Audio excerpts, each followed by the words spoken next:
로마서 4장 4절 보면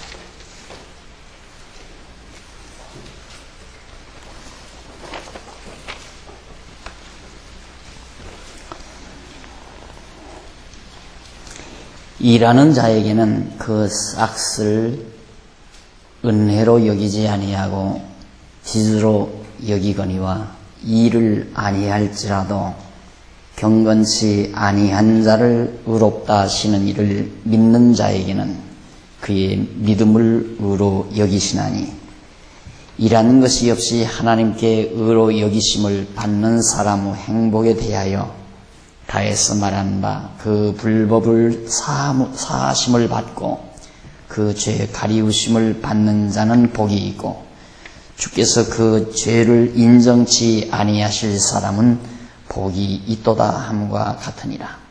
8절까지 봉독이었습니다. 오늘은 가지고 계신 교재 47쪽을 펴시기 바랍니다. 47페이지 47페이지 중간에 보시면은 줄바꿈에 나오죠.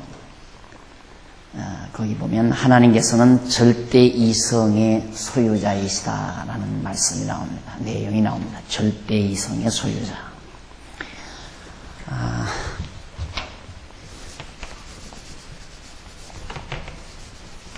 이성하면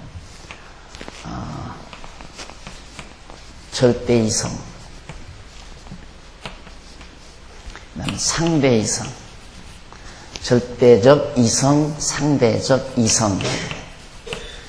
이건 절대적 이성은 하나님에 대한 이성이고, 이건 상대적 이건 피조물, 즉 인간이죠. 인간의 이성. 인간의 이성적 판단. 하나님의 이성은 절대적이기 때문에 그 이성적 판단도 절대적이고, 또 인간의 이성은 상대적이기 때문에 그 이성적인 판단도 상대적이다. 그런 뜻이거든요. 우리가 여기서 이제 이 이해를 정확하게 잘 하시면은 명쾌해 주실 겁니다. 이렇게 되는 거예요. 지금 바로 봉독해 드린 이 말씀을 보면 4장 4절에 일하는 자에게는 그 싹을 은혜로 여기지 아니하고 빚으로 여긴다. 빚으로 여긴다. 그러니까 일을 했으니까 싹은 반드시 받아야 되죠. 그렇죠. 일의 대가니까. 안 주면 그건 빚이에요. 빚을 지는 겁니다. 그런데 하나님께서는 일을 아니할지라도 경건치 아니한 자, 일을 아니할지라도 경건치 아니한 자, 하나님을 경외하지 않고 경건하지 않다, 하나님 경외하며 살지 않는 그런 자를 어떻게 의롭다고 하신다 하는 얘기입니다. 참 놀라운 얘기죠. 근데 많은 사람들이 이런 성경을 자세히 읽지를 않고 그냥 슬슬 그냥 읽어가는 거예요. 하나님은 어떤 하나님인가? 일을 아니할지라도 경건치 아니한 자, 하나님을 경외하며 정말 하나님을 신실하게 경외하며 살지 아니하는 자라고 그렇게 생각을 해도 됩니다. 경건치 않은 자니까. 이게 경건치 아니한 자를 의롭다 하시는 이를 믿는 자에게. 그러니까 하나님은 일도 안 하고 경건치도 않은 자를 의롭다고 한다 이 말이죠. 그게 바로 하나님의 절대 이성적 기능이에요. 그러니까 이것은 바로 하나님의 주권과 통합니다. 주권. 하나님의 주권적 능력과. 우리 인간은 주권이 없죠. 그러니까 인간은 상대적이기 때문에 내가 판단하는 거하고 상대가 판단하는 거하고 달라요. 그러니까 서로 의견 충돌이 생기는 것은 내 의견이 다르고 상대의 의견이 다르니까 의견 충돌이 나게끔 돼 있어요. 인간 사회는. 그러니까 반드시 우리가 정말 이 땅 위에 인간이 살면서 지금 가장 아름다운 민주정치를 다 나라들이 한다고 그러잖아요. 그런데 여당과 야당은 끝없는 갈등이에요. 끝없는 갈등. 그러니까 세뇌당하는 쪽에 손을 우리는 들 수밖에 없는 거죠. 그러니까 계속해서 여당을 옹호하는 신문을 읽으면 여당 패거리가 되고, 야당을 옹호하는 신문을 계속 보게 되면 야당 패거리가 되게끔 돼 있어요. 왜? 상대적 이성이니까. 인간의 판단이라고 하는 건, 인간의 가치 판단이라고 하는 건. 그래서 내가 옳다, 내가 옳다. 지금도 그러잖아요. 김정일이는 김정일이 자기 판단이 옳다는 거예요. 우리나라 남한은 남한 우리 판단이 옳다는 얘기고, 일본은 일본 판단이 옳다는 얘기고, 대한민국은 대한민국 판단이 옳다는 얘기예요. 그러니까 왜 그러는가? 상대적이니까. 그러니까 상대는 반드시 대상이 있어요. 그러니까 독불장군이란 자기만 옳다고 하는 것은 그건 자기가 인간이 아니라는 얘기예요. 자기만 옳다. 그 말은 자기가 인간이 아니고 자기는 신이다, 하나님이다 라는 얘기거든요. 그러니까 나만 옳을 수는 없어요. 그건 내가 옳다는 건 내 생각이고 내 판단이고 내 기준이지. 내 이성적 판단이고 내 이성적 가치 판단이고. 이성이라는 게 가치 판단 기준 아니에요. 좋다, 나쁘다, 옳다, 그러다 이런 걸 판단하는 판단 기능, 우리 그걸 판단하는 판단 기능을 이성이라고 그러는데, 나는 좋다고 하지만 상대는 싫다고 한다 이 말이에요. 나는 따뜻한 방이 좋은데 상대는 따뜻한 방이 싫다. 나는 밥이 좋은데 상대는 밥보다도 고기가 좋다고 그러잖아요. 그러니까 다 가치 판단이 인간은 상대적이기 때문에 절대 가치라는 건 없다는 얘기죠. 인간 사이에서 절대 가치라는 건. 그래서 이제 최대 공약수, 많은 수의 사람들이, 대부분의 많은 수의 사람들이 공감하는 걸 진리로 가정을 하는 것이, 그것이 옳다라고. 그래서 이제 민주주의 원리가 거기서 나오는 거 아니겠어요? 100명이 있다. 100명이 앉아 있는데 100명 중에 예를 들어서 70명이 옳다고 하면 70명이 옳다고 생각하는 쪽이 그게 옳은 거고, 30명이 옳다고 하는 건 그런 거라 이거죠. 그러나 성경은 그게 아니잖아요. 성경은 그게 아니라 예를 들어서 70명이 옳다고 해도 30명이 성경대로 옳다고 말하는 것이 옳을 수가 있다는 얘기입니다. 그래서 내가 늘 그러잖아요. 교회라고 하는 것이 참, 엊그저께도 이 총신대에서 이제 아주 유능한 교수들이 세미나가 있었다는데, 이제 이 한국교회 해결 방법이 뭐냐. 해결할 길이 없다 이거예요. 한국교회 문제, 세습에 관한 문제라든가, 또 완전히 비복음적인 문제라든가, 교회 타락의 문제, 이런 것들을 해결할 길이 없다는 얘기죠. 왜? 너무 이제 아닌 것이 너무 많아져 버려서. 그러니까 성경대로가 아닌 것이 너무 숫자가 많아 버리니까 그 숫자가 늘 이기는 거예요. 그러니까 노예를 해도 그 숫자가 이기고 총회를 해도 그 숫자가 이기는 거죠. 예를 들어서 막 신비주의 쪽으로 나가는 목사 수가 많으니까 신비주의를 고칠 수가 없어요. 교회에서 그러면 안 된다. 교회에서 그렇게 막 기타를 치면서 사람들을 울리고 흥분을 시키고 그거 아니다. 이렇게 말을 해도 그걸 좋다고 생각하는 목사 수가 많아 버리니까 그거 안 하자고 하는 사람이 도리어 이단이 되는 거죠. 그러니까 이 민주주의라고 하는 것이 이제 상대적인 이성 기능을 가지고 있는 인간들이 모여서 하는 거기 때문에 거기에는 영원한 갈등만이 있다. 서로가 자기의 이익을 주로 하니까, 자기 이익을 주축으로 하니까 갈등이 나올 수밖에 없다. 그러나 하나님은 절대 이성의 소유자이기 때문에 하나님이 옳다고 하는 것만이 절대적으로 옳은 거예요. 하나님이 그러다고 하는 것은 반드시 그건 절대적으로, 인간이 그걸 절대적으로 믿건 말건 관계없이 하나님의 판단은 완전한 거라 이 말이죠. 그건 불변의 것이고 절대적인 것이고, 그걸 이제 설명해 들어가기 위해서 하나님은 절대 이성의 소유자이시다 하는 걸 대전제를 지금 이 패라그раф에서 서두에 내놓는 겁니다. 그러니까 이제 봉독해 드린 말씀을 보아도 일을 아니할지라도 경건치 아니한 자를 의롭다고 해요. 일 많이 하고 봉사 많이 하고 정말 경건한 사람을 의롭다고 하는 것이 옳잖아요. 우리의 보편적인 가치 판단으로 봐서는 당연하잖아요. 정말 봉사도 많이 하고 선한 일도 많이 하고 정말 착하게 사는 사람들을 저 사람 의롭다 이렇게 해야 옳은데, 하나님은 그게 아니라니까요. 일을 안 하고 또 경건치 않은 자를 의롭다고 하신다 이 하나님이. 그러니까 그 판단이 옳다. 그렇게 했어도 하나님의 이성은 절대적 이성이기 때문에 그 이성으로 판단한 하나님의 판단이 절대적으로 옳은 것이다. 그래서 제가 늘 그러잖아요. 만약에 제가 이 단에 서서 계속해서 내 사상, 내 연구한 내 사상이라든가 내 주의 주장을 말한다면 나도 독선이죠. 그렇잖아요. 그건 내 사상이고 내 철학이죠. 그런데 제가 말하는 건 하나님의 말씀, 성경이라 해요. 그게 계속 성경만 강조하는 이유가 성경은 하나님의 절대이성적 판단의 말씀이니까 성경이 내 마음에 맞든 안 맞든 성경은 진리라 이 말이에요. 그러니까 성경대로 아닌 건 틀린 거예요. 그러니까 내가 자꾸만 뭐 어느 교단은 틀렸다, 어떤 신앙은 틀렸다라고 말하는 내가 말하는 그 말은 내 사상과 안 맞다는 얘기가 아니라 절대이성적 기능인 하나님의 말씀과 틀린 것이다 그 말이에요. 그러니까 그게 나만 옳다는 말이 아니라 성경이 옳다는 말이고 하나님의 이성적 판단이 옳다는 얘기지 다른 목사들은 다 틀렸고 박 목사 나만 옳다. 그게 아니다 얘기예요. 그런데 사람들이 그런 방법으로 듣더라고요. 그건 아니죠. 그렇다면 나도 독선주의자예요. 나만 옳다고 하니까. 나만 옳다고 한다면. 나만 옳다고 하는 게 아니라 성경이 이렇게 말합니다 그 말이에요. 성경이 이렇게 말합니다.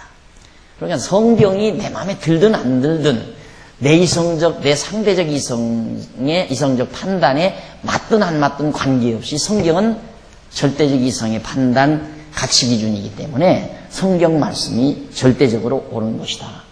이런 얘기입니다. 그래서 즉 그 말이 뭐냐면 좋은 것과 싫은 것, 옳은 것과 그런 것 등을 분별하는 이성적 기능을 가지신 절대자라는 뜻이죠. 절대 이성 소유자라는 말은 거의 바로 설명을 간단하게 했잖아요.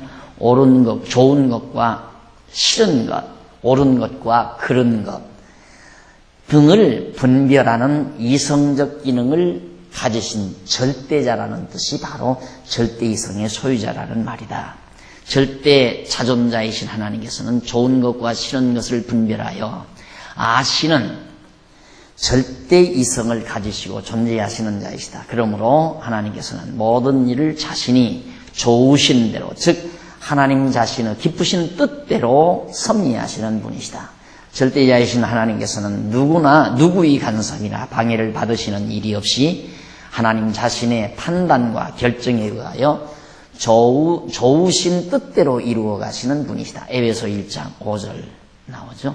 그래서 모든 만물도 하나님께서 보시기에 좋으신 대로, 즉 선하게 창조하신 것이다. 하나님 절대 이성적 판단 기준에 의해서 좋으시다, 선하다라는 모습으로 온 세상 만물을 창조하시고 지금도 섭리해 가시는 거예요. 하나님 좋으신 뜻대로, 하나님 기쁘신 뜻대로 이 세상 모든 만사를 지금도 섭리해 가신다. 그렇게 생각하지 아니하면 성경이 말하는 대로 이렇게 안 믿으면 어떻게 저렇게 테러가 일어나서 쌍둥이 빌딩이 무너나고 5천여 명의 생명이 막 아사되고 완전히 그냥 죽어버리고, 그리고 그것 때문에 보복전쟁이 일어나서 지금도 포탄에 맞아 쓰러져가는 인간들이 있는 저런 일들이 어떻게 그것이 하나님이 좋으신 하나님의 뜻대로 되는 일이냐. 그건 다 하나님의 뜻과 상치되는 일이다라고 사람들이 생각을 하는 거죠. 그러면 그건 하나님의 뜻이 아니면 누가 그렇게 하는 건가? 그건 마귀가 한다 이거예요. 그건 마귀가 그렇게 하는 거다. 그럼 하나님은 왜 그걸 내버려 두시는가? 능력이 없으니까 내버려 둡니다. 그래서 지금 요즘에 새로운 바람이, 요즘에 학자들 가운데 하나님을 전능자라고 하지 말자 그거예요. 그 똑같은 원리, 니체도 이제 그런 생각을 한 거니까, 철학자 니체도 하나님이 정말 선하신 하나님이라면 어떻게 이 지상에 그렇게 비참한 일들이 많이 일어나느냐.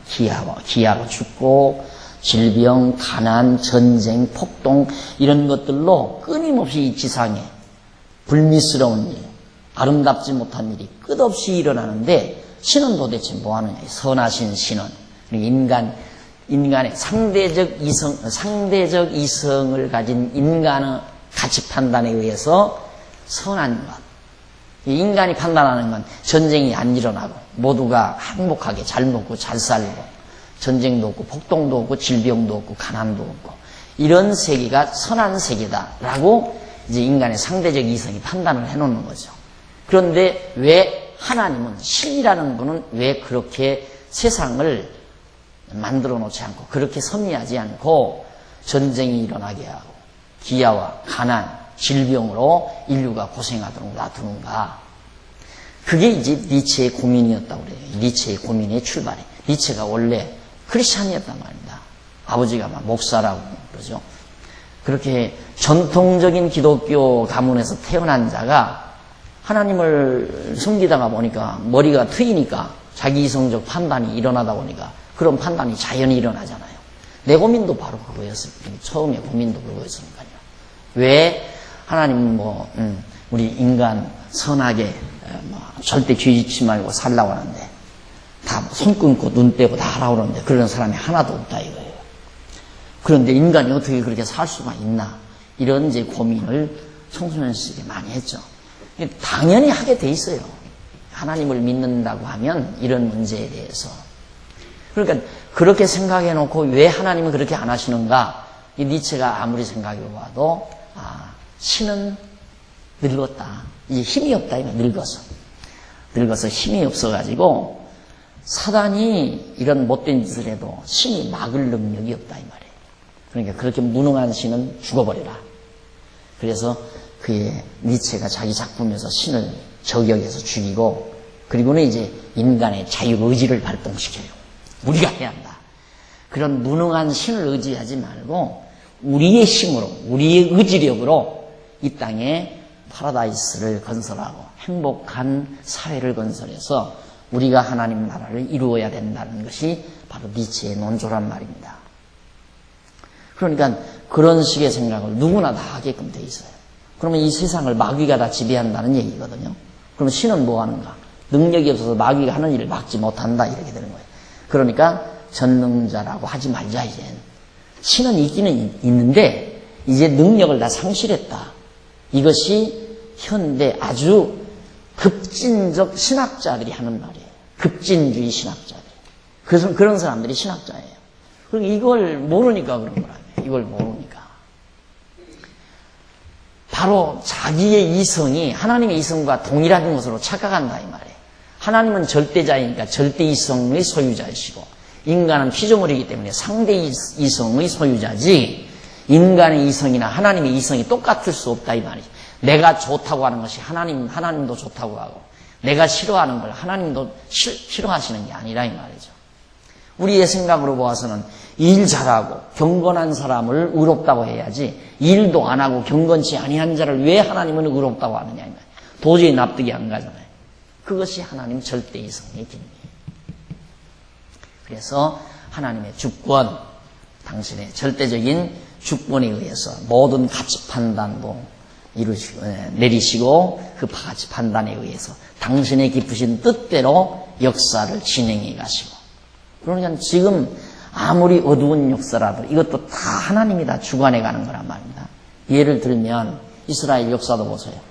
이스라엘 역사도 당신의 사랑하는 백성 야곱의 자손들을 왜 애굽에다가 집어넣어서 400년 동안 그처럼 종살이를 하게 해요? 400년 종살이 시키고 하나님이 시킨 거예요. 그런데 우리들이 보편적으로 생각하면 하나님이 택한 백성을 왜 400년 종살이 시켰느냐? 그건 하나님이 잘못이다. 이렇게 판단할 수 있잖아요. 그런데 그게 하나님 깊으신 뜻이었어요. 그러니까 그걸 또 조금 이해하려면 또 탕자비유 생각하면 돼요. 왜 아버지가 사랑하는 아들을 나가서 망할 줄 다 알면서 내보냈느냐? 그러잖아요. 왜 내보내요? 아들이면. 아마 서장가 보다. 아마 자기 부인이 데리고 들어온 아들인가 보다. 이렇게 우리들은 생각하는지 모르죠. 그러나 아버지 입장에서는 둘째 아들 그 탕자를 내보내는 것이 아버지의 깊으신 뜻이었어요. 그건 더 깊은 의도가 있어서 그러는 거거든요. 마찬가지예요. 하나님께서 지금 인류를 이런 고통하는 역사 속에서 살아가도록 하시는 이유는 이 자체가 좋아서 그러는 게 아니에요. 이걸 통해서 더 좋은 것을 하나님이 계획하시기 때문에 목적이 있어서 그런 거라 이 말이죠. 목적이 있어서. 아버지가 탕자가 돼지우리에 가서 사는 게 좋아서 돼지우리 보내는 게 아니잖아요. 그걸 통해서 이루실 아주 좋은 목적이 있어서 내보낸 것처럼 하나님께서도 마찬가지란 말입니다. 그러니까 하나님의 절대 이성 기능이라고 하는 것이 우리의 이성과는 전혀 다르다는 것을 우리들이 감안을 해서 하나하나 사색에 들어가면 이 세상 만사 풀리지 않을 일 하나도 없어요. 다 해답이 떨어지고 해석이 이루어지는 거죠. 저런 급진주의적인 신학자들의 농간에 넘어갈 염려도 없고요.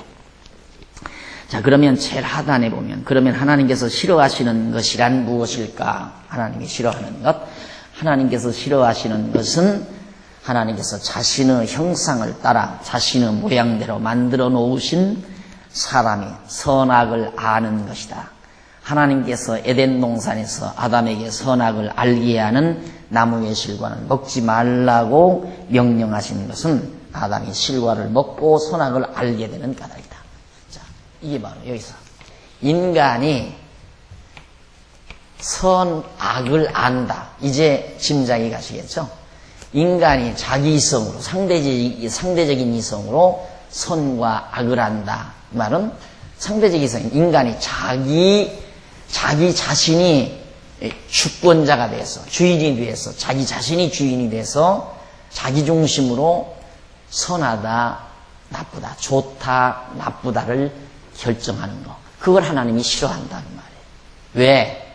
하나님 중심으로 하나님 중심으로 선악을 알아야지, 선과 악을 알아야지, 자기를 중심으로 한 선악을 판단한다는 것은 하나님과 배치되는 행위라 이거죠. 그러니까 인간은 피조물이기 때문에 하나님이 선하다 하면 그게 선한 거고, 하나님이 악하다 하면 내 마음에 들든 안 들든 관계없어요. 그건 내 마음에 든다, 내 뜻에 합치한다는 것은 자기 주관이지, 자기 상대적 이성적 판단에 의해서 좋다 나쁘다는 거지, 그게 하나님 중심의 것이 아니란 말입니다. 그러니까 하나님이 인간이 선악을 아는 걸 가장 싫어했어요. 그래서 선과 악을 아는 과일 나무를 먹지 말라. 그걸 먹는 날에는 너 죽는다. 하나님께서 그렇게 하신 이유도 네 자신의 상대적 이성으로 좋다 나쁘다를 판단해서 나를 대적하지 말라 그 말이죠. 결국 그렇게 판단하는 건 하나님 대적이에요. 하나님은 싫다는데 인간은 좋다고 그래요. 그러니까 지금도 보십시오. 지금도 보면 하나님이 하지 말라는 것은 전부 인간이 하고 싶은 거예요. 네. 하나님께서 우리에게 욕심 부리지 말라 했는데 전부 욕심 부리고서 하는 거란 말이에요. 욕심 부리기를 좋아하고. 성경에도 보면 인간에게 하지 말라는 건 인간이 다 하고 싶은 일들이에요. 전부가 다 하고 싶은 일. 그러니까 솔로몬이 전도서에 보면 자기가 눈으로 보고 마음으로 원하는 것을 안 해본 것이 없이 다 해봤는데 그게 전부 하나님을 대적하는 일들이었어요. 하나님을 반역하는 일들. 그러니까 인간이 자기 중심으로 선과 악을 하는 건 안 되고 하나님이 선하다는 걸 알고 하나님이 악하다는 것을 그 악을 알고 하나님의 뜻대로 선악 간에 살아가는 게 처음 지음받은 인간이거든요. 그런데 선과 악을 아는 과일나무를 따먹으니까 상대적 이성에 의해서 바로 자기 중심으로 주인이 돼서 선악을 분별하고 사니까 하나님의 원은 완전히 맞서는 거죠. 그래서 하나님께서 에덴 동산에서 아담을 내쫓은 이유가 바로 거기에 있는 겁니다. 자, 그래 창세기 3장에 보면 아담이 그 줄바군데 보면 아담이 하나님께서 금하신 실과를 따먹은 후 하나님께 저주를 받고 에덴 동산에서 내어 쫓기는 내용이 있다. 이 내용을 보면 아담이 에덴에서 내어 쫓기는 근본 원인은 사람이 선악을 아는 일에 하나님 중 하나같이 되었다는 것과 생명나무의 실과를 따먹고 영생할까 하는 염려 때문이었다. 그러니까 결국 이제 우리는 세상을 살다가 서로 인간들끼리 충돌이 있잖아요. 충돌이 생기는데 충돌이 생기는 이유는 전부 자기 유익을 구하니까 충돌이 생겨요. 이권 문제 때문에.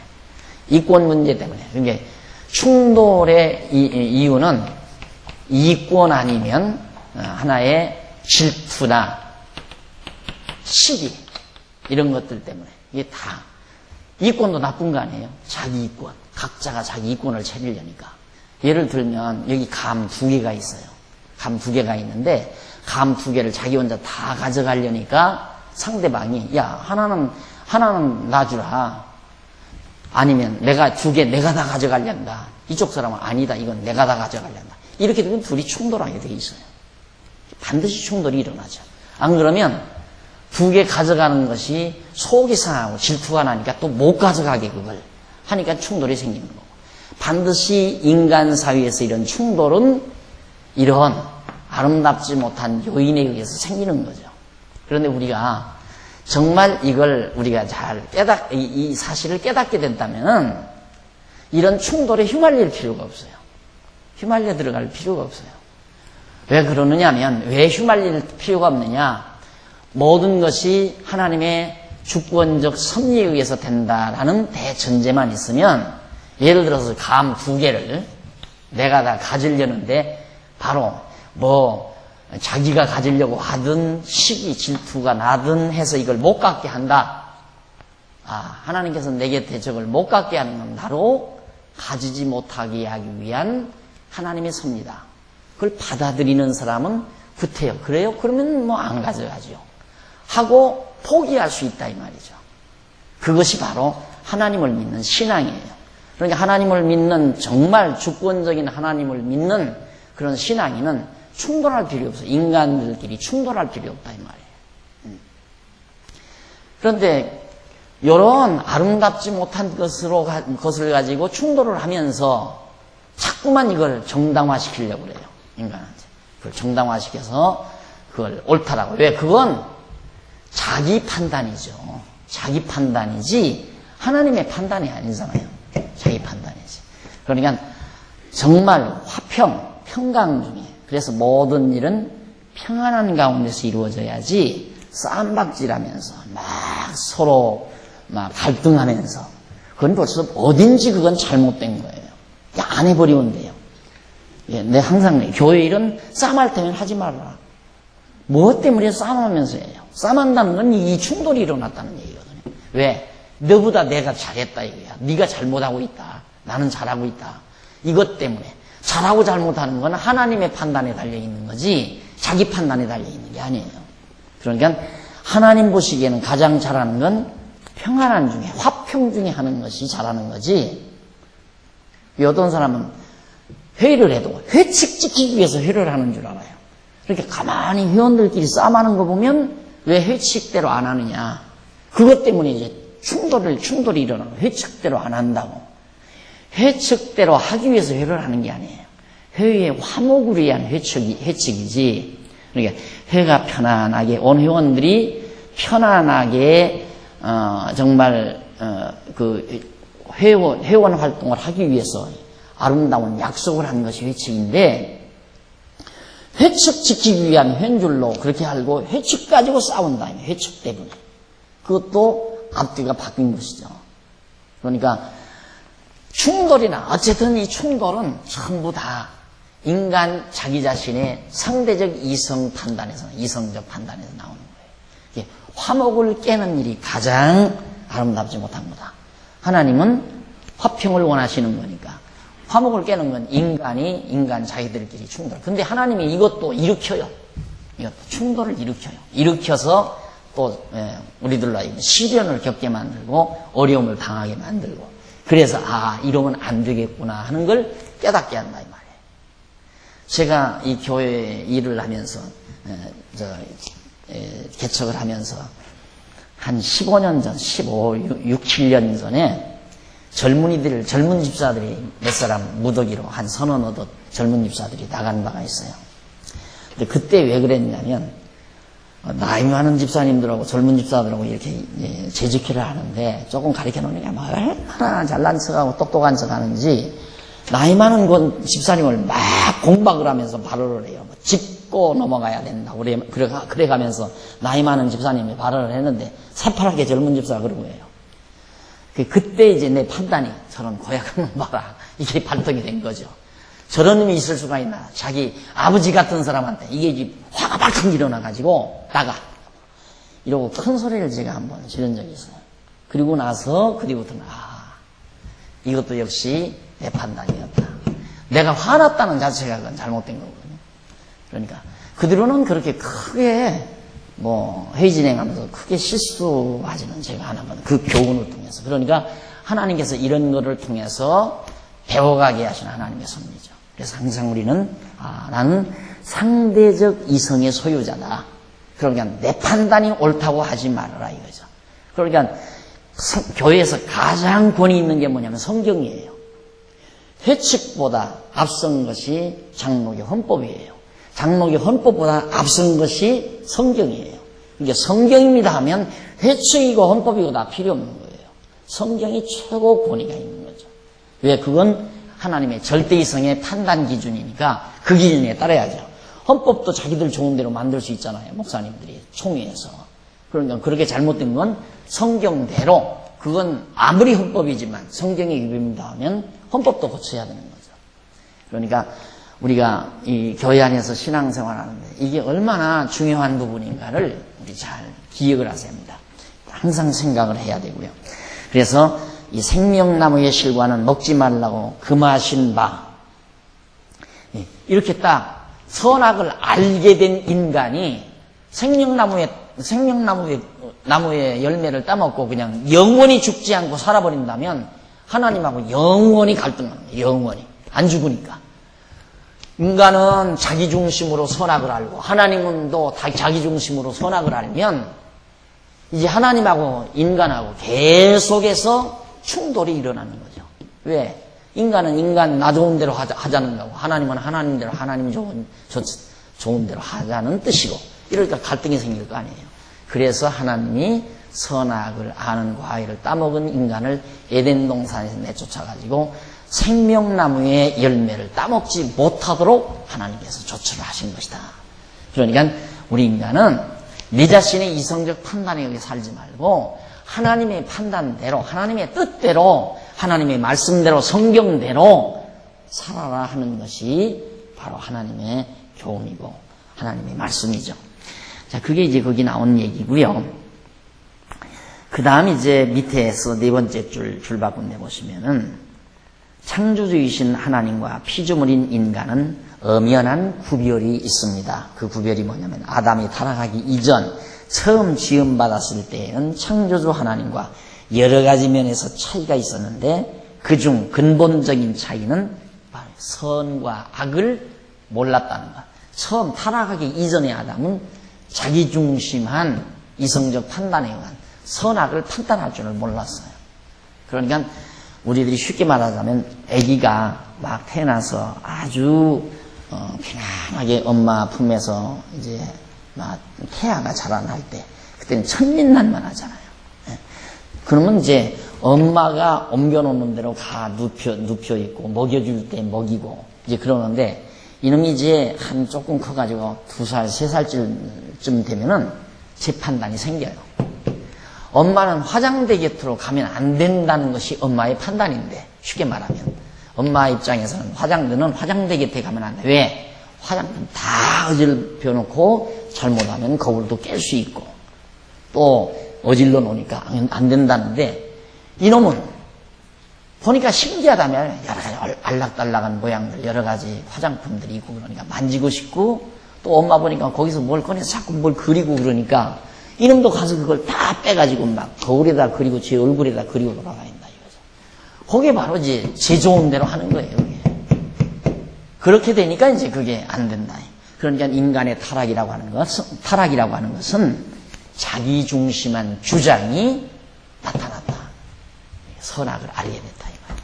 그래서 결국 하나님께서는 그걸 이게 바로 피조물과 하나님과의 차이점인데 구별인데 하나님은 선악을 알지만 피조물은 알면 안 돼요. 절대. 그런데 바로 선악과를 따먹고 알게 됐다. 그 다음 그리고 하나님은 49페이지 위에서 두 번째 줄 앞부분에 보시면 그리고 하나님은 영원자존하신 분이시지만 아담은 영원히 살 수 있는 생명은 아직은 아니었죠.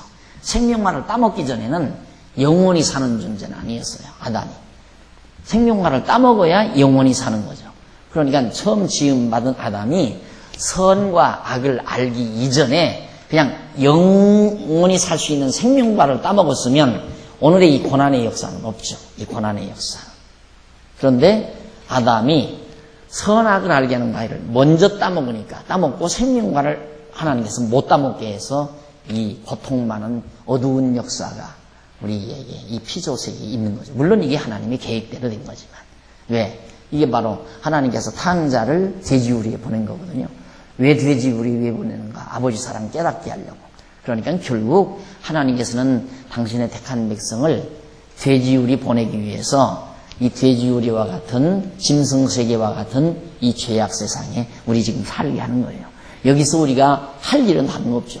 팥껍질이라고 배고프다고 투정하고 그냥 괴로워만 할 게 아니라 여기에서 우리가 해야 될 일은 아버지 사랑 깨닫는 거죠. 하나님 사랑 깨닫는. 탕자가 돼지우리에서 아버지 사랑을 깨닫듯이 오늘 우리들도 이 짐승세계에서 하나님의 사랑 깨닫는 게 삶의 목적이라고 그랬잖아요.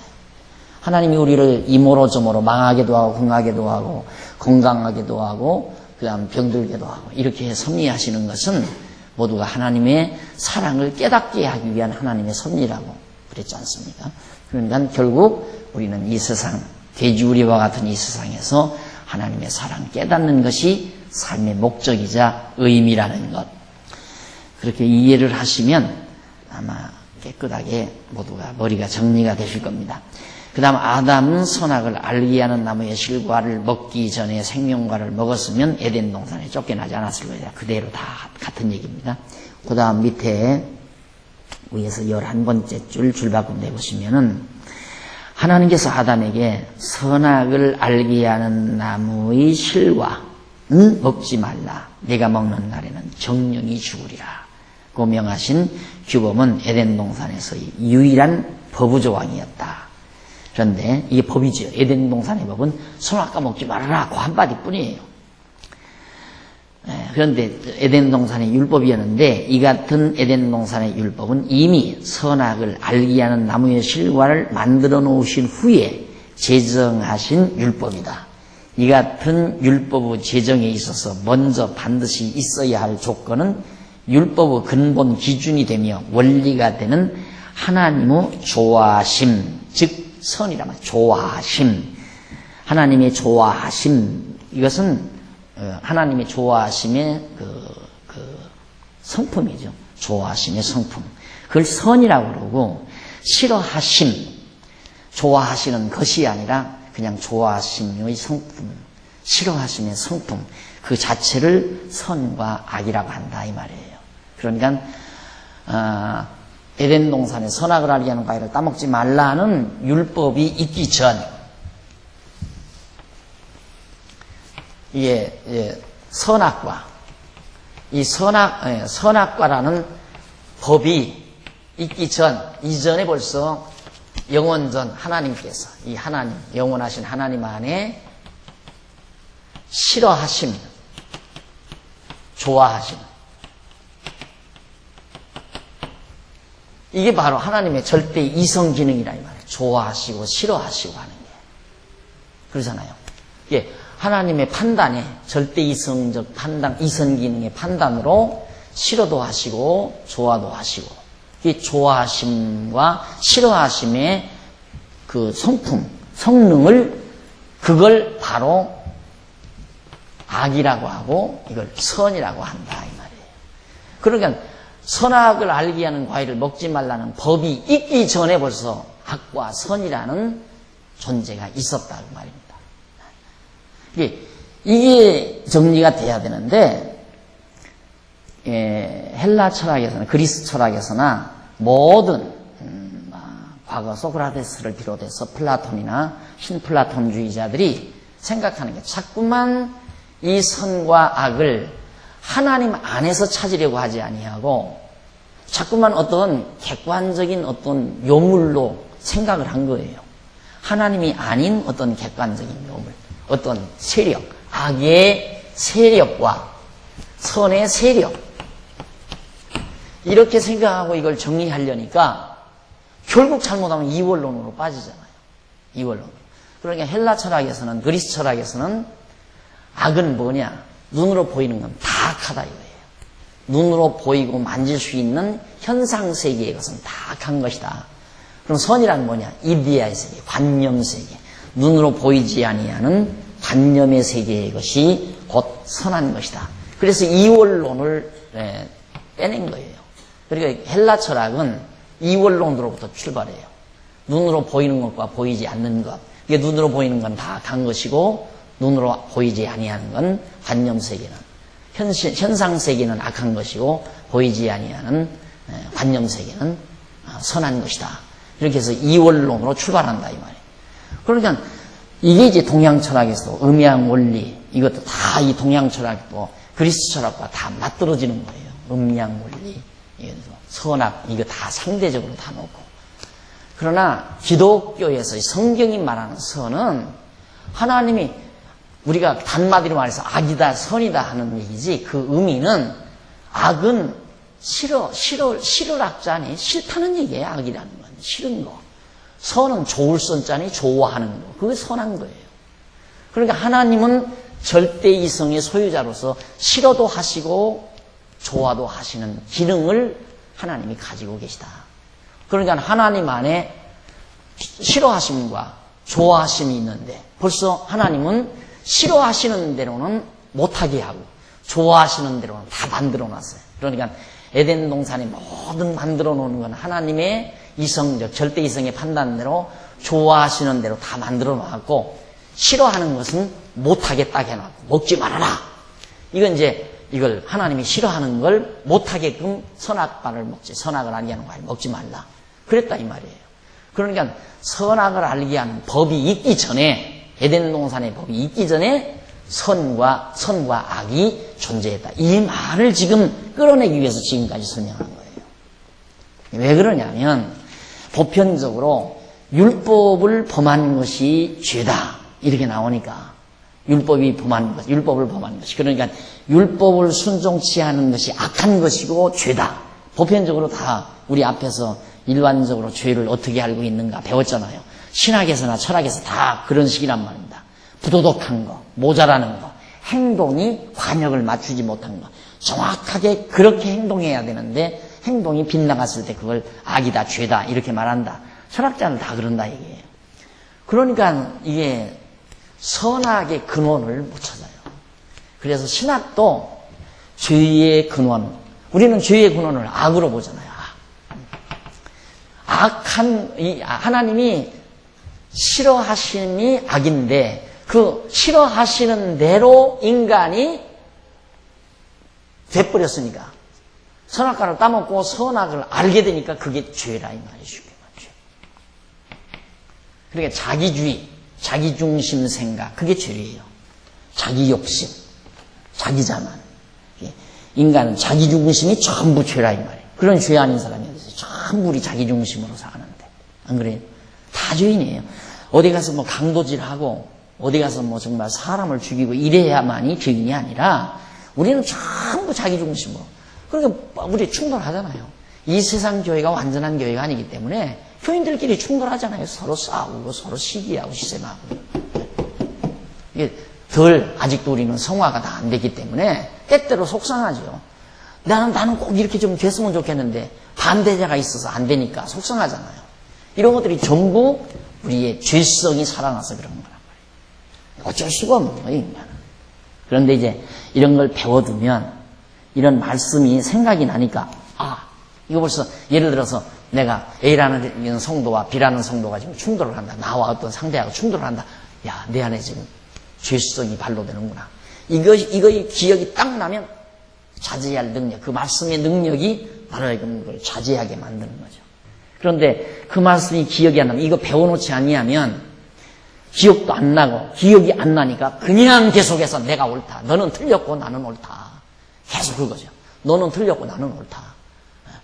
너는 틀리고 나는 옳은 게 없어요. 다 자기중심이기 때문에 너나 나나 할 것이 다 자기중심이기 때문에 한 사람이라도 자기중심이 아니면 충돌이 안 일어나요. 그렇잖아요. 그러니까 애기하고 이제 애기하고 엄마하고 둘이 충돌하는 거 봤어요. 미숙한 엄마는 이제 3살짜리 애기하고 막 때리고 볼일을 때리고 화가 나고 그럴 거예요. 그러나 좀 성숙한 엄마는 화장대에 가서 화장품을 좀 깨뜨려도 이거 돈 주고 사면 되지. 그리고 화를 안 낸다 이거예요. 쉽게 말하면. 그러나 미숙한 엄마는 이게 얼마짜린데 이놈아 하고 막 때리고 그 어린 거 때리면 뭐해요. 그러니까 성도들끼리도 마찬가지죠. 서로 충돌이 일어날 일이라 할지라도 그 중에 한 사람이 성숙한 사람이라면 충돌이 피해진다 이 말이에요. 저렇게 나도 충돌하려다가 나도 내 주장 내설 이건 내 욕심이 이러구나. 내게서 사악함이 발동해서 그러는구나. 그렇게 해서 자기를 찾아야 하고 이렇게 해서 이제 우리가 정말 평화를 유지하고 이게 이제 점점 발전하는 교회 모습인데 이게 하루아침에 됩니까? 그리고 여기서 공부한 분들은 기억이 나지만 이 공부 안 하신 분들은 또 기억이 안 나요. 이게 이제 목표의 애로사항이에요. 그러니까 교회도 그러거든요. 내가 내 어떤 뭐 철학이라든가 내 이상이 있어가지고 교회를 통해서 실현하려는 생각을 한다면 항상 나도 불만이죠. 왜 이렇게 해야 되는데 왜 안 하느냐. 그런데 그게 아니고 자꾸 내가 이렇게 가르치는 이유는 우리 모두가 하나님의 이성적 판단, 하나님이 좋아하시는 것이 뭔지를 알아서 그걸로 따라가자고 하는 그 얘기예요. 쉽게 말하면. 이게 자꾸 공부하는 것은. 그게 공부를 많이 할수록 하나님의 뜻으로 하나가 되지는 거죠. 그렇잖아요. 공부를 안 할수록 자기 생각이 일어나면 충돌이 일어나는 거고. 그러니까 내가 늘 강조하듯이 공부 안 할 바에 우리 교회 뭐 하러 나와요? 가까운 교회 가서 그냥 적 올리고 적당히 그냥 가서 연보하고 예배 잠깐 드리고 나가면 되죠. 우리 교회 올 필요가 없잖아요. 공부 안 할 바에야. 우리 교회는 공부 안 하면 목회가 안 돼요. 우리 교회는 공부를 시키지 않으면 목회가 안 된다 이 말입니다. 지금 여러 가지 행정 문제 같은 것도 그냥 이렇게 가르쳐도 배운 사람들은 바로 좀 어떻게 해보려고 해도 안 배운 사람들은 자기 생각대로 자꾸 해나가려고 한다. 그럴 때 그놈은 충돌해야 하냐? 그것도 충돌할 필요 없어요. 저 몰라서 그러는구나. 아는 사람, 몰라서 그러는구나. 이게 좋은 계기에 가르칠 수도 있고 권면할 수도 있고. 그래서 우리에게는 사랑의 권면이 있을 뿐이지 충돌은 있어서는 안 된다. 우리는 정말 성숙한 자라면 사랑의 권면. 화났을 때 권면하면 안 들어요. 그러니까 평안했을 때 조용히 만나서 쓴 커피라도 한 잔 같이 마시면서 차분하게 정말 마음으로 상대를 사랑하는 마음이 있을 때 권면한다. 사랑하는 마음이 없으면 권면할 자격이 없어요. 절대 남 권면하면 안 돼요. 그 권면이 공격으로 들려요. 자기 마음 가운데 상대를 정말 사랑하는 마음이 있을 때 권면하면 그건 설득되게 돼 있어요. 그거 설득 안 되면 문제 있죠. 반드시 설득돼요. 사랑하는 마음이 있어. 이 권면을 못하는 것은 아직 그렇게까지 사랑하는 마음이 없으니까 권면을 못하는 거죠. 자, 그래서 이제 지금까지 나온 내용이 지금 우리가 저 앞부분에서 44페이지 제목이 44페이지 1번 제목이 율법과 관계없는 죄, 그거 우리가 배우잖아요. 율법과 여기 선악과라는 게 이게 법이라고 했죠. 에덴의 법. 이게 에덴 동산이에요. 에덴 동산의 법인데 법이 여기인데 벌써 법 있기 전에 하나님 안에 싫어하심과 좋아하심이라고 하는 소위 악과 선이라는 것이 존재했다. 이 악과 선이 존재했다는 그 말을 법 있기 전에 있는 것이다. 그래서 타락 이전에 악이 있다. 45페이지 나오죠. 46페이지 상단에 보면 한쪽 가로 1번 타락 이전에 악이 있다. 그렇게 자꾸만 지금까지 전통적인 신학자들이나 철학자들은 아담이 이때 선악과를 먹지 말라 했을 때 먹어가지고 타락한 뒤로 악이라는 것이 이때 존재하는 줄 안다. 그 말이야, 악이. 이 악은 인간이 타락하기 이전에 벌써 하나님 안에 하나님이 싫어하시고 좋아하시는 그 기능이 있었다 이 말이에요. 악과 선이라는 것을 막 뿔 달린 것으로 생각하면 안 돼요. 막 이게 도깨비 뿔 달린 거 시꺼멓게 악 하면 우리는 자꾸만 그렇게 생각하잖아요. 근데 그게 아니고 하나님의 이성적 판단의 속성이에요. 속성을 표현한 하나의 표현 방법이에요. 악이다 선이다 하니까. 하나님이 보시기에 좋았더라. 하나님이 싫어하셨다. 이게 다 하나님 안에 그걸 표현하는 악과 선이라고 하는 말입니다. 근데 이제 문제는 죄부터는 달라지죠. 이제 죄는 우리 안에서 이루어지는 사악성이니까, 우리 인간 안에 이루어지는 사악성, 이게 죄니까 욕심, 자기중심, 자기기만, 자기자만 이런 것들이 다 악 아니에요, 죄 아니에요, 전부가 다. 자, 그래서 이제 그 내용을 아까 제가 지금 설명해 드린 겁니다. 그래서 타락 이전에 선악이라는 그 무엇이 분명히 존재했다는 뜻이다는 얘기죠. 금령이 있기 전에.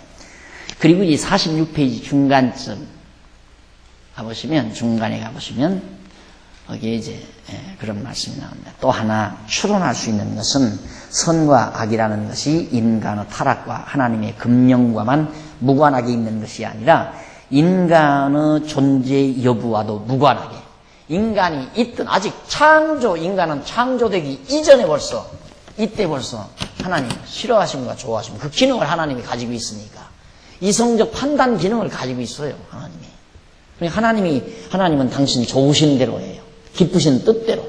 하나님 기쁘신 뜻대로. 하나님이 기쁘신 뜻이 선이라고 말이에요. 하나님이 기뻐하지 않는 것이 악이고. 그러니까 싫은 것은 안 하시고 좋은 것은 하시고. 그러니까 하나님의 창조도 좋아하시는 천국을 지어놓으시고 싫어하시는 지옥도 만들어 놓고. 그래서 지옥은 하나님이 싫어하는 것을 다 몰아넣는 것이고 천국은 좋아하시는 것을 다 모아놓는 것이고. 우리도 그러잖아요. 살림살이를 정리할 때 내 살림살이 좋은 것은 다 이쪽으로 올라오고 나쁜 건 저쪽으로 다 하잖아요. 하나님 닮아서 그래요, 우리들이. 그러듯이 하나님도 하나님 자신이 이 세상 만물을 지으실 때 나쁜 것과 좋은 것 이거 다 그래 이렇게 돼요. 싫은 건 싫어해서 좋아하세요. 그렇죠? 왜 싫어하냐? 싫어해야 좋으니까. 싫은 것을 그냥 좋아할 수는 없잖아요. 싫은 것은 싫어해야 좋죠. 좋은 것은 좋아해야 좋고. 그래서 좋은 것은 좋아해서 좋으시고, 싫은 것은 싫어해서 좋으시니까, 싫은 지옥을 만들어 놓고 싫어하심으로 좋아하시고, 좋은 천국을 만들어 놓고 좋아해서 좋아하시고. 그래서 하나님 좋으신 대로 모두가 다 빛과 어둠도, 그러니까 빛과 어둠이 하나님께는 일반이에요. 우리에게는 아주 빛과 어둠은 정 다른 거지만 하나님은 빛과 어둠이 일반이다 이 말입니다. 왜? 어둠도 빛도 다 하나님이 좋아하시는 기능을 이루어갈 수 있는 도구들이니까. 그렇다면. 그러니까 아버지 입장에서는 자식이 돼지우리에 가는 것도 좋고 아버지 집으로 돌아오는 것도 좋다 그 말이에요. 다 좋다 이 말이에요. 근데 돼지우리 가지 않고 돌아오는 건 아버지는 싫죠. 그렇잖아요.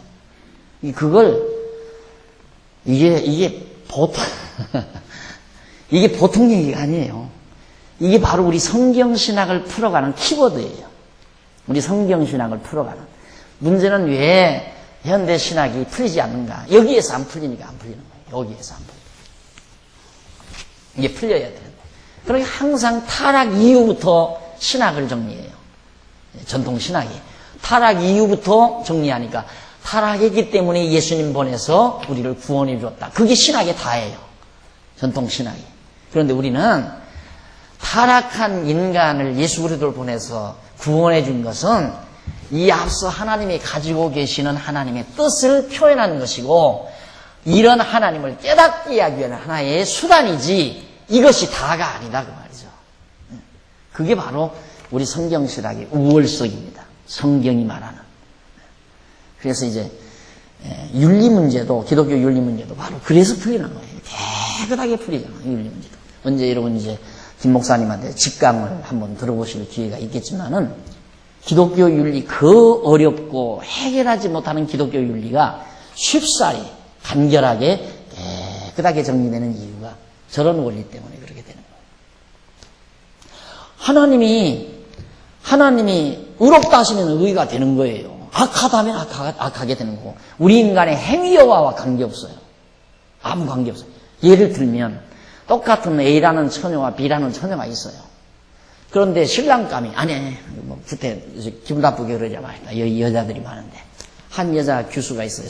처녀가 있는데 남자 둘이 총각 신랑감 둘이 나타나서요. A라는 신랑, B라는 신랑감 나타나는데, 처녀가 보기에 A라는 신랑은 싫다 이거야. 신랑감은. B라는 청년이 좋다. 그게 바로 신부될 처녀가 판단하는 판단 기능 아니에요? 싫고 좋다는 걸 자기 마음대로 판단할 수 있는 거예요. 이 사람이 무슨 행동 여하와 관계없어요. 좋으니까 좋은 거고 싫으니까 왜 좋아합니까? 그러니까 느낌이 좋다 이거야. 요즘 그러잖아요. 처녀들한테 왜 그 뭐 요즘 찜하는 거 있잖아요. 방송에서 왜 택했냐? 딱 느낌이 좋았다 이거예요. 좋으니까 좋은 거죠. 싫으면 싫으니까 싫은 거고. 하나님도 그거란 말입니다. 싫으면 싫은 거예요. 좋은 건 의롭다고 하고 싫은 건 악하다고 하고. 나나 여기 서 있는 나나 지금 정말 저 향락거리에서 지금 막 노름하고 막 술바지하고 탕화가 돼서 사는 사람이나 뭐가 다름이 있어요? 똑같은 인간이지. 그런데 하나님은 나는 의롭다고 해서 하나님 백성 삼고 저 인간은 하나님이 싫다고 해서 버렸다 이 말이에요. 그래서 선택과 육이라는 것, 좋은 건 좋아해서 선택하고 선택, 이건 버리고, 싫으니까 버리잖아요. 버리고. 이걸 가리켜서 예정이라고 한다. 예정. 그래서 여러분, 성경은 예정론을 믿지 않으면 풀어갈 수가 없어요.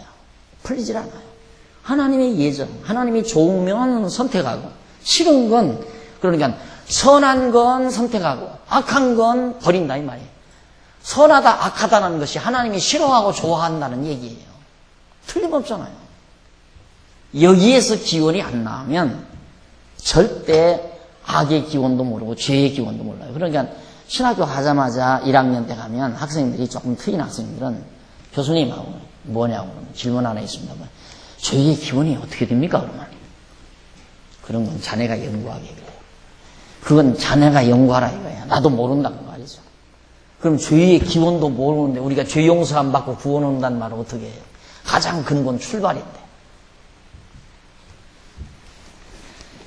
그 다음 밑에 이제 내려와서 밑에 5줄 선과 악의 실체란 도대체 무엇인가 나오죠.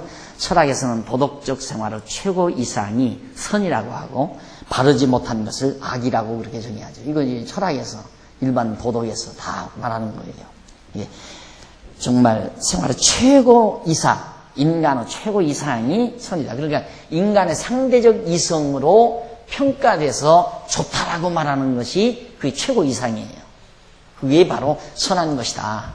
그렇게 말을 하고, 그 다음 바르지 못한 것, 그러니까 그렇게 최고 이상이 아닌 것은 악이다라고 말한다 이거죠. 일반적으로 신학에서도 이 같은 윤리적 도덕적인 선과 악에 대한 개념을 가지고 있기는 똑같습니다. 일반이에요. 철학에서나 신학에서나 하나 다름이 없어요. 이 선악에 관한 문제는. 그러나 선과 악에 대한 성경적인 견해는 근본적으로 다르다. 바로 근본, 뿌리부터 다르다 이 말이에요.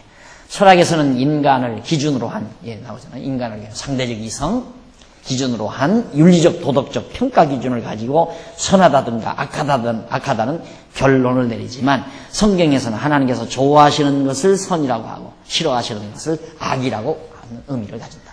그러니까 지금 라덴은 이 테러 일으키는 게 선한 거예요.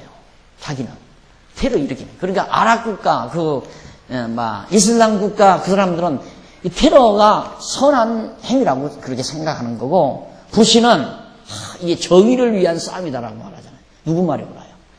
여기서 그거 정의하는 바보예요. 부시 말이 옳죠? 그 바보가 우리 신학도가 아니에요. 그건 부시 말도 옳은 것도 아니고 라덴이 하는 말도 옳은 말도 아니에요. 그 다 상대적 이성, 자기 이권에 의해서 하는 말이에요. 라덴도 자기 안 죽으려니까 테러라도 하는 거고, 부시도 자기 콧대 꺾어지니까 콧대 살리기 위해서 전쟁 일으키는 거고, 그거 아니에요? 우리는 그 틈바구니에서 정말 이런 고충을 겪는 거고. 왜? 타락된 인간에 의해서 어쩔 수 없이 있을 수밖에 없는 현실이다. 우리는 이제 그걸 모르게 되면, 우리가 이런 신학을 모르게 되면, 그 라덴, 그런 인간은 그냥 씨를 말려야 된다고. 누구는 아니 자기 이권 생각해서 이슬람 국가 자기들 좋다고 살아가는데 왜 거기를 자꾸만 개방시키려고 그러고 여자들은 다 다 이렇게 얼굴 씌워서 멸시를 하든 말든 자기네들은 좋아서 그렇게 사는 건데 내버려 두면 될 거 아니에요. 자기네들 사는 방법대로 살라 이거야. 쉽게 말하면 자기네들 미국 사람들 자기네들 살듯이 온 세계 인류가 그렇게 살아라. 그렇게 개방해라. 그래가지고 이제 이스라엘 편 들어가서 아랍 국가들 자꾸 억누르니까 이슬람 국가들 억누르니까 그들은 살기 위해서 발버둥치는 거죠. 다 미국이나 누구나 다 우리나라 다 똑같아요. 이북도 마찬가지고 이남도 마찬가지고 여기에 정의가 없어요. 그거 정의 있다면 나 정치하죠. 난 목사 안 해요. 여기에 이 세상에 정의가 있다면 나는 목사 안 해요. 정치를 하든가 사회운동을 하든가 내가 그렇게 하지. 없어요. 그래서 난 신학을 하는 거고 그래서 이 진리를 가르치는 거고 이게 진리니까 이게 진리죠. 여기에 무슨 진리가 있어. 그러면 서로 옳다고 여러분 날 한번 시험해 보세요. 두 분이 서로가 막 싸움하고 와서 나한테 한번 재판 받아보세요. 재판 받으면 여기로 다 데리고 가요. 당신이 옳고 당신 글렀다 이 말 안 해. 이 일이 다 데리고 가지. 그러니까 나한테 오지를 않아요. 나한테 재판받으러 오지를 않아요. 다 알아가지고. 잘하고 잘못하는 사람이 어디 있어요? 잘하고 잘못하는 사람이. 근데 꼭 나는 잘했다 하는 사람이 남 막 미워하고 남 막 욕하고 남 험담하고 꼭 그러거든. 자기는 옳다 이거야. 저놈이 잘못이다. 그래서 인간이 얼마나 어리석은가를 알 수 있잖아요. 미련한 거예요. 정말 미련한 거예요. 그래서 선과 악이 실체란 도대체 무엇인가 하면서 철학에서 그러나 제일 밑에 그러나 선과 악에 대한 성경적인 견해는 근본적으로 다르다. 철학에서는 인간을 기준으로 한 거고 지금까지 설명한 거예요. 창세기 1장에는 5째 줄 47페이지 끝내려면 이게 상당히 기네. 이게 길 수밖에 없죠. 이 부분이 아주 네? 이거 한 거예요? 절대 이성. 근데 왜 가만히 있어요?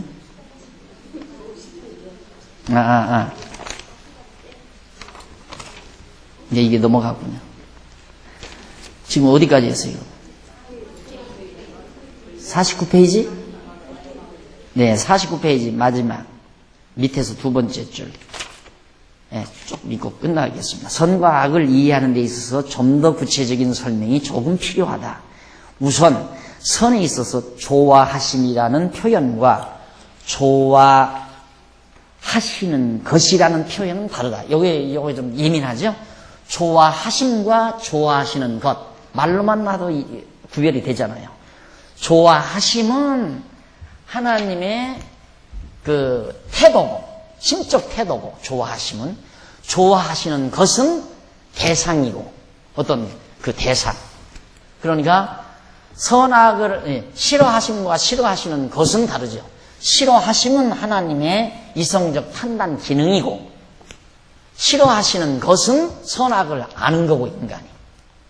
그렇죠. 그래서 싫어하심과 싫어하시는 것과 좋아하심과 좋아하시는 것은 다르다. 그걸 좀 구분하는 게 좀 중요하다. 왜? 예민한 부분에 가서는 그런 것들이 다 이론을 전개하는 데 있어서 매우 중요한 역할을 하기 때문입니다.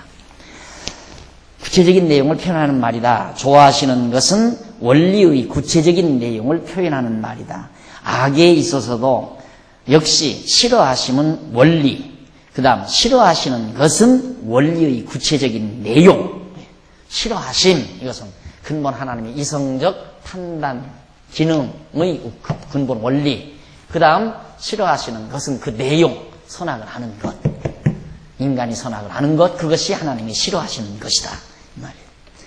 자, 그 다음 그 밑에 줄 바꾼데, 아담을 타락하기 전 에덴의 율법이 있기 이전에 악이 이미 존재했다는 말은 악과 악한 것이 존재했다는 것을 의미한다. 즉, 하나님은 싫어하심과 그 싫어하심의 구체적인 내용인 싫어하시는 것이 존재했다.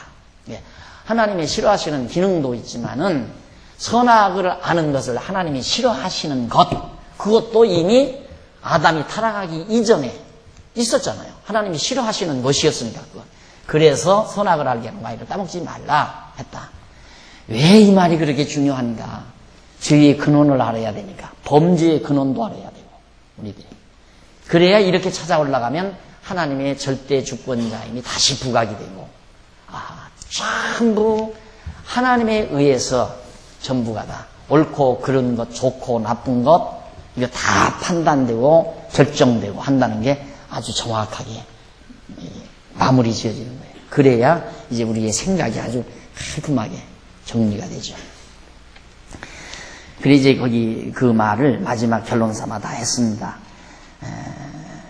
거기에 밑에서부터 조금 읽어보십시다. 존재했다는 것을 의미한다. 즉 하나님의 싫어하심과 그 싫어하심의 구체적인 내용인 싫어하시는 것이 존재했다는 의미이다. 그런데 하나님께서 싫어하시는 것에 있어서 구체적인 내용으로 선악을 알게 하는 나무의 실과를 먹지 말라는 법으로는 존재하지만 인간이 선악을 알게 하는 나무의 실과를 따먹고 선과 악을 아는 실제, 악한 것의 실제는 타락 이후에 존재하죠. 그렇죠? 악한 것의 실제는 타락 이후에 존재한다. 다만 여기서는 하나님의 이성적 판단 기능의 원리지만 또 원리의 내용이 악한 거지만은 그 악한 것의 실제는 타락한 이후에 존재하는 거예요. 타락한 이후에. 선악을 아는 것, 그것은 선악과를 따먹은 다음에 있잖아요. 그 이전에는 인간이 선악을 아는 일이 없었으니까. 아시겠죠?